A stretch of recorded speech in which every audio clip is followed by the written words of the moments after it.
ቅዱስ ቅዱስ ቅዱስ እግዚአብሔር ወቅድስናኻ ትነብር ክቡር ክቡር ክቡር እግዚአብሔር ኣብ ክቡር ቦታ ትነብር ሃሌሉያ ሃሌሉያ ሃሌሉያ يبلغك يبارك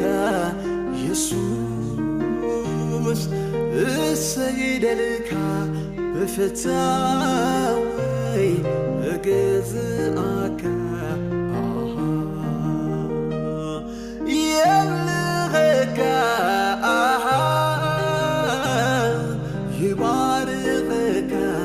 يسوع بسجدلك بفتاوي